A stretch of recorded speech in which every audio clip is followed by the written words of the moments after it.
Hi hello welcome to Big TV. నేను మీ గౌతమి. ఈ మధ్య కాలంలోని సైబర్ క్రైమ్ నేరగాళ్ళు ఎంత విపరీతంగా పెరిగిపోతున్నారో మనం చూస్తూ ఉన్నాం.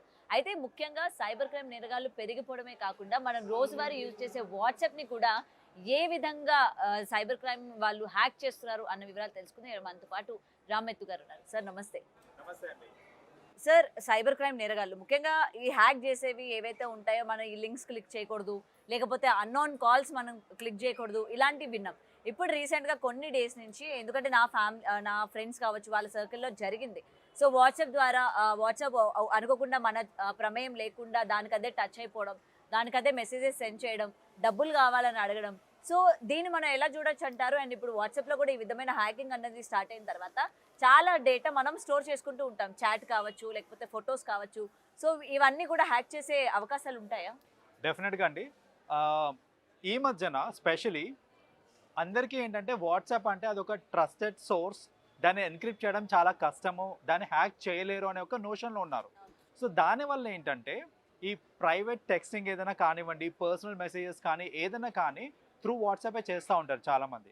బట్ కరెంట్లీ ఈ హ్యాకర్స్ ఎవరైతే ఉన్నారో వాళ్ళందరూ కూడా వాట్సాప్ మీద పడ్డారు అండ్ రకరకాలుగా దీన్ని హ్యాక్ చేస్తూ ఉన్నారనమాట. So we have to be extremely careful అండి in this regard. The primary way in which hacking ఎలా అవుతుంది అని అంటే, వాళ్ళు ఏంటంటే ఒక కాల్ చేస్తారు మీకు.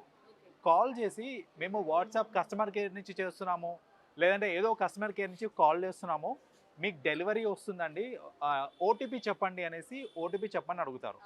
మనం కాల్లో ఉండగా ఏంటంటే ఓటీపీ మెసేజ్ ఎక్కడి నుంచి వస్తుంది అనేది గమనించాం మనం. ఆ ఓటీపీ కనుక మీరు చెప్పేశారనుకోండి, ఫుల్ యాక్సెస్, మీ మొత్తం వాట్సాప్ యాక్సెస్ వాళ్ళ చేతిలోకి వెళ్ళిపోతుంది అనమాట. సో అలా ఏంటంటే ఎవరన్నా ఫోన్ చేసి ఓటీపీ అడిగారు అని అంటే ఒక్కసారి ఆగి ఆలోచించండి. మీరు నిజంగా ఏదైనా ఆర్డర్ పెట్టారా లేదా, లేకపోతే నిజంగా కస్టమర్ కేర్ నుంచి అయితే కాల్స్ రావండి వాట్సాప్ నుంచి. అసలు వాట్సాప్ కి కస్టమర్ కేర్ ఉందా? ఉంటుంది, సపోర్ట్ సిస్టమ్ ఉంటుంది. కాకపోతే ఏంటంటే అది అంత అవసరం పడదు అండ్ వాళ్ళు కస్టమర్స్కి కాల్ చేయాల్సిన అంత అవసరం అసలుకే పడదు. సో జనరల్లీ ఏంటంటే కస్టమర్ సపోర్ట్ ఉంటుంది, ఫర్ విచ్ జనాలకు ఏదైనా ఇష్యూ ఉన్నప్పుడు వాళ్ళు కాల్ చేస్తూ ఉంటారనమాట. బట్ కస్టమర్ కేర్ వాళ్ళు మనకు కాల్ చేసే అవకాశం ఉండదు అనమాట. సో అలా మీరు వాట్సాప్ నుంచి నేను కాల్ చేస్తున్నానని ఎవరైనా చెప్పారు అని అంటే కనుక ఇమీడియట్గా వాళ్ళు స్పామర్స్ అని గ్రహించాలి అండ్ అలాంటి ఓటీపీస్ చెప్పకుండా ఉండాలి. సో చాలామందికి ఏంటంటే అలా ఓటీపీస్ చెప్పడం వల్ల వాళ్ళ యాక్సెస్ వెళ్ళిపోతుంది అనమాట. రెండవది ఏంటంటే ఓటీపీస్ కాకుండా ఇంకొక వే ఆఫ్ డూయింగ్ ఇట్ ఏంటంటే కాల్ మర్జింగ్ చేస్తారండి వాళ్ళు. సో కాల్ మర్జింగ్ ఏంటంటే, సపోజ్ మనకి 2 ఆప్షన్స్ ఉంటాయి, ఓటీపీ రావాలా కాల్ రావాలా అనేసి 2 ఆప్షన్స్ ఉంటాయి. వాళ్ళు ఏం చేస్తారంటే కాల్ మర్జింగ్ ఆప్షన్ పెట్టేసి కాల్లో ఓరల్గా ఓటీపీ చెప్పేటట్టు, సిస్టమే ఓటీపీ చెప్పేటట్టు వాళ్ళు చెప్తారనమాట. సో వాళ్ళు ఇమీడియట్గా మీకు కాల్ చేస్తారు, కాల్ చేసి కాల్ ఇంకోటి వస్తుంది దాన్ని మర్జ్ చేయండి అని చెప్తారు. మర్జ్ చేయగానే ఏంటంటే ఇప్పుడు 3 కాల్స్, మీ కాల్, ఓటీపీ చెప్పే కాల్, వాళ్ళ కాల్, 3 కూడా లైన్లో ఉంటాయి. ఇప్పుడు ఓటీపీ ఇలా ఓరల్లీ రాగానే ఇమ్మీడియట్లీ మీ యాక్సెస్ వాళ్ళు తీసేసుకుంటారనమాట. సో ఇది కూడా తెలియకుండా ఏంటంటే జస్ట్ ఒక కాల్ మర్జ్ చేయడం వల్ల నా యాక్సెస్ ఆఫ్ వాట్సాప్ మొత్తం వెళ్ళిపోతుంది అని గ్రహించక చాలామంది ఏంటంటే ఇలా కాల్ చేస్తున్నారు, మీ ఫ్రెండే కాల్ చేస్తున్నారు, they trying to call you, call answer చేయండి అని చెప్పగానే ఆన్సర్ ఇచ్చి మీరు చేసేస్తారన్నమాట, మర్జ్ చేసేస్తారు. అలా కూడా చేయకండి. ఎవరన్నా అన్నోన్ పర్సన్ కాల్ మర్జ్ చేయమని అడుగుతున్నారు, లేకపోతే అలాంటిది ఏదైనా అడుగుతున్నారు అని అంటే ఇమ్మీడియట్లీ కాల్ కట్ చేసేసేయండి. అసలు ఆ కాల్ని ప్రొలాంగ్ చేయొద్దు. ఇది మనకి నార్మల్ గా వాట్సాప్ నుంచి కాల్ వస్తుందా, లేకపోతే నార్మల్ మనకి కాల్స్ ఏ విధంగా అయితే వస్తుందో అలానే? నార్మల్ కాల్ వస్తుందండి, వాట్సాప్ కాల్ నార్మల్ కాల్ వస్తుంది. వాట్సాప్ ఇది మన ఓటీపీస్ కోసం ఏంటంటే నార్మల్ కాల్ వస్తుంది, త్రూ క్యారియర్ వస్తుంది అనమాట.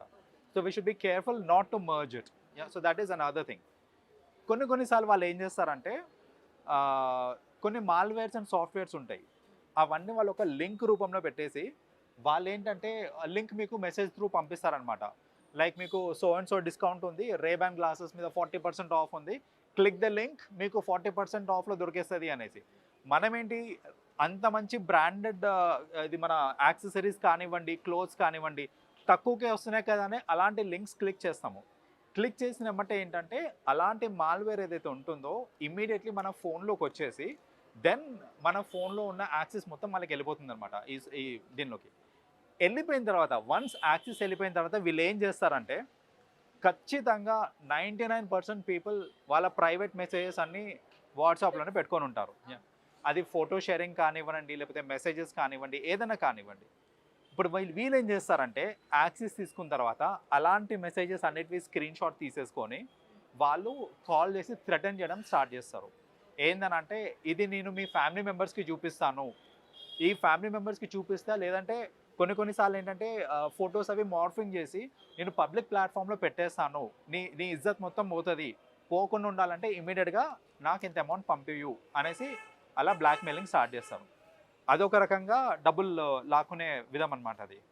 ఇంకో రకంగా ఇది చాలా తెలివిగా ఇంకోటి ఏం చేస్తారంటే వాట్సాప్ యాక్సెస్ తీసేసుకొని వాళ్ళ కాంటాక్ట్ లిస్ట్లో ఉన్న వాళ్ళందరికీ కూడా హే ఎలా ఉన్నావు, నాకు అర్జెంటుగా ఒక 10,000 కావాలి, 5,000 కావాలి, వాళ్ళ స్తోమతకి తగ్గట్టే 1,00,000 2,00,000 అడగరు వాళ్ళు ఏంటంటే నాకు అర్జెంటుగా ఒక 5,000 కావాలి లేదా 10,000 కావాలి, నాది అకౌంట్ పనిచేయట్లేదు, కేవైసీకి బ్లాక్ అయిపోయింది అని అలా ఏదో చెప్తారు వాళ్ళు. చెప్పి ఏంటంటే మీ నెంబర్ నుంచి మీ ఫ్రెండ్స్కి నాకు అర్జెంటుగా కావాలి, ఈ నెంబర్కి పంపి అనేసి వాళ్ళ నెంబర్ పంపించేస్తారనమాట వాళ్ళు. సో మన ఫ్రెండ్స్ అందరు ఏంటంటే అయ్యో అవసరమేమో అనేసి ఇమ్మీడియట్గా పంపించేస్తారు. అదంతా వేసింది ఎవరికి అని అంటే ఆ హ్యాకర్ నెంబర్కి అదంతా. So this is a clever way of hacker number కూడా మనం చూసుకుంటే, ఎందుకంటే ఆల్రెడీ నేను మీకు చూపించడం జరిగింది ఏ విధంగా మనం ఏంటంటే ఇది ఒక హ్యాకర్ నెంబర్ అన్నట్టు కూడా మనకి గుర్తుపట్టలేము అనమాట. ఓకే ఇది హ్యాకర్ నుంచి వచ్చిందా లేకపోతే ఇది హ్యాకర్ నెంబరా మనం నమ్మలేం కదా అన్నట్టు కూడా ఏం లేదు. ఎందుకంటే ఈ పంపించిన నెంబర్ కూడా మనం చూసుకుంటే అసలు హ్యాకర్ నెంబర్ అయినా ఇది అన్నట్టు మనకు అనిపిస్తూ ఉంటుంది.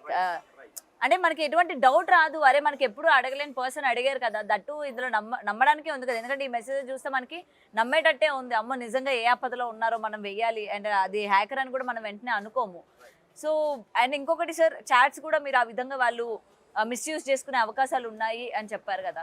అండ్ మన ఫొటోస్ కావచ్చు ఇవన్నీ మనం కొంచెం ప్రైవసీలో పెడుతుంటాం, అంటే గ్యాలరీలో పెట్టేవి తీసుకుంటారా లేకపోతే వాట్సాప్లోనే కొంతమంది సీక్రెట్ మెయింటైన్ చేస్తూ ఉంటారు, సీక్రెట్ గ్యాలరీస్ మెయింటైన్ చేస్తూ ఉంటారు, సీక్రెట్ చాట్స్ మీరు అన్నట్టు. సో అవి మాత్రమే వాళ్ళు హ్యాక్ చేస్తారా లేకపోతే మన గ్యాలరీలో ఉన్నవి మన గూగుల్ ఫొటోస్లో ఉన్నవి కావచ్చు వీటి మీద కూడా ఎఫెక్ట్ చేస్తారా? నేను చెప్పాను చూడండి, నాకు కొన్ని మాల్వేర్స్ అండ్ సాఫ్ట్వేర్స్ యూజ్ చేస్తారనేసి. త్రూ ది మాల్వేర్ ఒకవేళ వాళ్ళు యాక్సెస్ మొత్తం ఫోన్కి తీసేసుకున్నారనుకోండి, ఫోన్లో ఉన్న ప్రతి ఒక్క అప్లికేషన్ వాళ్ళు యాక్సెస్ చేయగలుగుతారు. అది గూగుల్ ఫొటోస్ కానివ్వండి, నార్మల్ సిస్టమ్ ఫొటోస్ కానివ్వండి, ఏదన్నా సరే యాక్సెస్ వెళ్ళిపోతుంది. లేదు ఓన్లీ వాట్సాప్ మాత్రమే హ్యాక్ అయింది అని అంటే వాళ్ళకి restriction to the particular gallery ఉంటుంది అన్నమాట. అంటే వాట్సాప్ గ్యాలరీకి మాత్రమే రిస్ట్రిక్షన్ ఉంటుంది వాళ్ళకి. So it all depends on వాళ్ళు హ్యాక్ చేసింది ఏంటిది అనేది. వాట్సాప్ మాత్రమే హ్యాక్ చేశారంటే దానికే లిమిటెడ్ ఉంటుంది. ఫోన్ హ్యాక్ అయిందంటే కనుక అన్ని అప్లికేషన్స్కి వాళ్ళకి యాక్సెస్ దొరికిపోతుందండి. సో దట్స్ వై నేను జనరల్లీ ఏం చెప్తానంటే మన ఫోన్కి ఇంతకుముందు అంత ప్రైవసీ లేదు. మీరు ఎంత ఐఫోన్ యూజ్ చేయండి, ఏదైనా యూజ్ చేయండి, హ్యాక్ అవ్వాలి అని అంటే హ్యాక్ అయిపోతుంది. కాబట్టి సెన్సిటివ్ ఇన్ఫర్మేషన్ ఏదైనా ఉంది అని అంటే కనుక మీరు హార్డ్ డిస్క్లలో లేకపోతే అలా ఏదైనా సేవ్ చేసుకొని పెట్టుకుంటే ఓకే, కానీ ఫోన్లోనే సేవ్ చేసుకుంటా నేను అని అంటే అది కరెక్ట్ పద్ధతి కాదు. మల్టిపుల్ ప్రాబ్లమ్స్ అవుతాయి. ఒకటేంటంటే ఇలా హ్యాక్ అయిపోయినప్పుడు ఇష్యూ అవుతుంది. ఒక్కోసారి మొబైల్ పోగొట్టుకుంటాం మనము. పోయిన మొబైల్లో ఉన్న డేటా మొత్తము త్రూ సాఫ్ట్వేర్స్ అన్లాక్ చేసేసి యాక్సెస్ తీసేసుకోవచ్చు. మీరు అప్పుడు మొబైల్ పోయిన తర్వాత మళ్ళీ అయ్యో దానిలో అంత డేటా ఉంది, దానిలో సెన్సిటివ్ డేటా ఉంది అని కంగారు పడడం ఇవన్నీ చేసి వేస్ట్. సో బెటర్ ప్రికాషన్స్ తీసుకోవడం బెటర్ అండి. So it's like A sensitive information ఉన్నా హార్డ్ డిస్క్స్ అలా యూజ్ చేసుకోండి. అంతేగాని ఫోన్లోనే ఎక్కువ రోజులు పెట్టుకుంటాను, బ్యాకప్ తీసి నేను క్లౌడ్లో పెట్టుకుంటాను అంటే అది కరెక్ట్ పద్ధతి కాదు. అండ్ ఇంకొకటి సార్, అది హ్యాక్ అయిన వెంటనే మన ప్రమేయం లేకుండానే దానికి అదే చాట్ చేసుకుంటూ దానికి అదే అంటే కొన్ని సెకండ్స్ వరకు ఫోన్ మన అండర్లో లేకుండా అయిపోతూ ఉంటుంది. అలాంటి సిచ్యువేషన్స్ లో ఏం చేయాలి? ఇమ్మీడియట్ గా first as I said WhatsApp customer support ఉంటుంది కాబట్టి ఇమ్మీడియట్ గా వాళ్ళకి మనము ఇచ్చేయాలి, లైక్ నోటిఫై చేయాలి దట్ నాది హ్యాక్ అయింది అనేసి.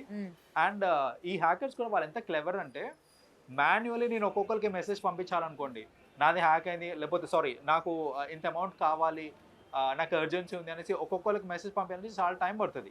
ఈ లోపు మీరు కస్టమర్ కేర్తో మాట్లాడి బ్లాక్ చేసేస్తారు. దీనికి అందరికీ వాళ్ళకి సపరేట్గా అప్లికేషన్స్ ఉంటాయి. దన్ అని వెళ్ళిపోతుంటాయి ఇట్లా మెసేజ్, మీకు తెలియని కూడా తెలియదు. Like fraction of seconds you get to see ఒక 40-50 మెసేజెస్ వెళ్ళిపోయి ఉంటాయి వాళ్ళకి. మీ కాల్ లిస్ట్లో ఉన్న వాళ్ళకి కానివ్వండి, మీ కాంటాక్ట్స్ కానివ్వండి, వాళ్ళందరికీ మెసేజ్ వెళ్ళిపోయి ఉంటాయి అనమాట. సో అర్జెంట్ అని చెప్పేసరికి ఏంటి, వాళ్ళు డబ్బులు వేసేస్తూ ఉంటారు.